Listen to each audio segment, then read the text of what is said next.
Oke, hai, bertemu lagi dengan Miss Nova. Kali ini kita akan mempelajari mengenai gaya.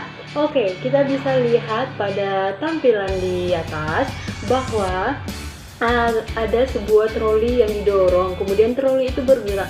Apa ya yang menyebabkan troli itu bisa bergerak? Ya, karena ada dorongan dari orang tersebut. Jadi dorongan itu merupakan sebuah gaya. Jadi bisa kita simpulkan bahwa gaya adalah tarikan atau dorongan yang diberikan kepada suatu benda sehingga benda itu bisa berubah bentuk, bisa arahnya geraknya berbeda dan kecepatannya juga berbeda. Jadi gaya itu bisa disimbolkan dengan F, di mana rumus gaya itu adalah M dikali A. M adalah massa dan A adalah percepatan. Maksudnya ya. Jadi satuan gaya itu adalah Newton, di mana 1 Newton itu sama dengan 10 pangkat 5 Dyne. Atau bisa juga 1 Newton itu merupakan percepatan sebesar 1 meter per sekon kuadrat. Karena tadi rumus F adalah M dikali A, di mana A adalah percepatannya. Oke, 1 Newton itu juga sama dengan 1 kg meter per sekon kuadrat. Oke, ya. Bisa nggak gaya itu kita ukur ya? Oke, jawabannya adalah bisa dengan alat pengukur gaya yang dinamakan dengan neraca pegas. Oke, neraca pegas atau yang sering disebut dengan dinamometer ini bisa kita lihat pada gambar. Inilah dia bentuk dari dinamometer, di mana kita bisa lihat N ini menunjukkan dia gayanya Newton dan sedangkan G ini menunjukkan dia gram atau berat benda. Jadi ada pengaitnya di sini di bawah ya. Jadi ketika kita mengukur suatu gaya, ya contohnya gaya dari sebuah buku, kita kaitkan bukunya ke pengait dinamo, baru akan turun garis merah ini. Jadi garis merah inilah yang menunjukkan nanti berapa gayanya, berapa juga beratnya, seperti itu ya. Oke, untuk menghitung gaya gitu, resultan gaya, jika gaya bekerja pada suatu benda lebih dari satu orang atau lebih dari satu orang mengerjakan sebuah gaya pada benda. Contoh di sini ada F1, di yang kuning ini misalkan F1 dan yang ungu ini adalah F2. F1 ini atau Nita, kita singkat aja Nita, dan F2 nya itu Ulfa gitu kan, menarik peti dengan arah yang sama gitu kan, menarik peti dengan arah yang sama, contohnya ke arah timur seperti itu kan. Jadi rumus resultannya apa gitu kan? Rumus resultannya dia segaris kemudian searah, kita bisa dengan jumlahkan kedua gaya tersebut, F1 ditambah F2 seperti itu. Jadi F1 tambah F2 adalah resultan gayanya pada gaya yang searah. Oke, kita lanjut. Resultan gaya yang berlawanan arah seperti itu. Contohnya tadi Nita menarik sebuah peti itu, dia arahnya ke kiri, sedangkan Ulfa menarik ke kanan, begitu kan. Bagaimana resultan gayanya gitu kan? Tinggal kita lihat, Nita kan ke kiri, berarti dia menarik dengan arah negatif. Kenapa dia negatif? Ingat kalau gaya itu adalah vektor, maka dari itu kalau dia ke kiri dalam garis bilangan itu selalu nilainya negatif, tetapi pada garis bilangan jika dia ke kanan berarti nilainya positif. Maka yang negatif itu adalah Nita dan yang positif itu adalah Ulfa. Maka resultan gayanya adalah gaya Ulfa atau F2 dikurang gaya Nita atau F1, begitu ya. Kemudian bagaimana sih dengan gaya yang membentuk sudut, bagaimana rumusnya begitu kan? Kita bisa lihat pada tampilan di atas bahwa ada F1 menuju ke arah timur dan F2 menuju ke arah utara. Berapa resultannya begitu kan? Oke, kita lihat di sini resultannya sama dengan akar dari A kuadrat ditambah B kuadrat ditambah 2AB cos alpha gitu kan.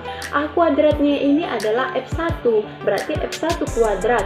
B kuadratnya ini adalah F2, maka F2 kuadrat. Akar dari F1 kuadrat ditambah F2 kuadrat ditambah 2 kali F1 dikali F2 cos alpha. Alphanya ini adalah sudut yang dibentuk antara F1 dengan F2, begitu ya.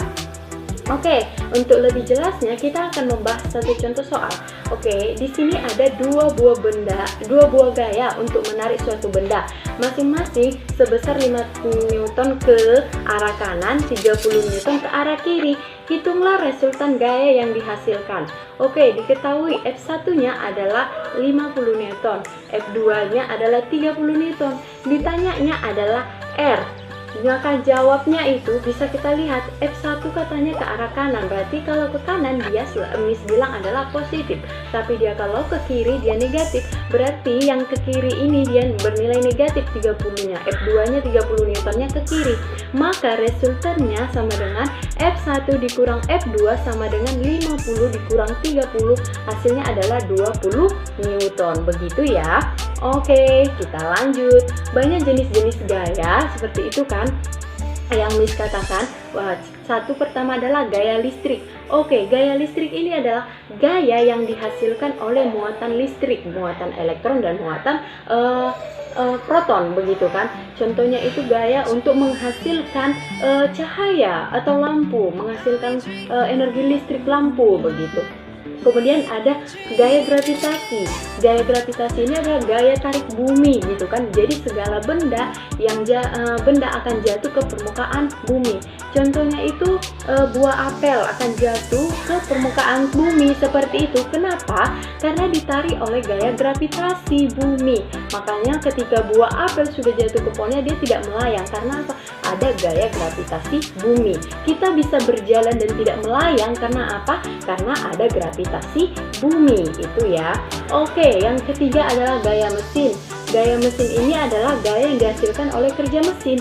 Contohnya tadi adalah mobil. Ketika kita naik mobil nih, mobil kita bergerak karena ada apa? Karena ada gaya yang diberikan oleh mesin. Gaya berikan mesin itu dihasilkan dari apa? Dari energi yang dihasilkan atau diberikan. Contohnya itu energinya adalah energi minyak, begitu. Diberikanlah energi minyak ini dan diolah sehingga menghasilkan gaya, gitu. Gaya terhadap mesin dan mesin menghasilkan gerak seperti itu. Oke, ada lagi gaya otot, yaitu gaya otot ini gaya yang dilakukan oleh tubuh kita. Contohnya kita sedang olahraga, gitu kan. Ketika kita olahraga kita mengangkat beban, gitu kan. Jadi ketika kita mengangkat beban itu ada gaya yang kita lakukan, gaya angkat kita. Kemudian ada gaya pegas. Gaya pegas ini pasti gaya yang dihasilkan oleh kerja benda-benda yang elastis. Contohnya itu pegas, contohnya itu lagi gaya benda-benda elastis lagi, karet gelang seperti itu adalah gaya pegas, gitu ya. Kemudian gaya gesek. Gaya gesek ini gaya yang ditimbulkan oleh hambatan dua benda. Contohnya itu ketika kita atau ketika kita berseluncur, begitu, tapi di tempat yang kasar, begitu. Bagaimana? Pasti kan terhambat, gitu kan. Pasti kan agak susah meluncurnya. Kenapa? Karena ada gaya gesek seperti itu. Beda dengan kita meluncur pada benda yang licin, pada lantai yang licin. Pasti ketika kita meluncur di lantai yang licin akan mudah begitu bergeraknya. Beda dengan yang kasar tadi, begitu ya. Nah, jadi gaya gesek itu selalu berlawanan dengan gaya yang kita berikan. Jadi ketika gaya yang kita berikan ke arah kanan, maka gaya geseknya akan mengarah ke kiri, karena gaya gesek berlawanan dengan gaya yang kita berikan kepada bendanya. Oke. Saat ini kita akan berbicara tentang berat benda, yaitu besar gaya tarik menarik yang bekerja pada benda. Contohnya itu tubuh kita ini memiliki gaya berat, gitu kan. Gaya berat itu bisa kita simpulkan dengan W, di mana W sama dengan M dikali G. M adalah massa dan G adalah gravitasi. Jadi bedanya massa dengan gaya berat itu, massa itu tanpa dipengaruhi oleh gravitasi, sedangkan gaya berat itu dipengaruhi oleh gravitasi. Oke, sangat mudah kan belajar tentang gaya hari ini. Oke, Miss harap kalian mengerti. Dah.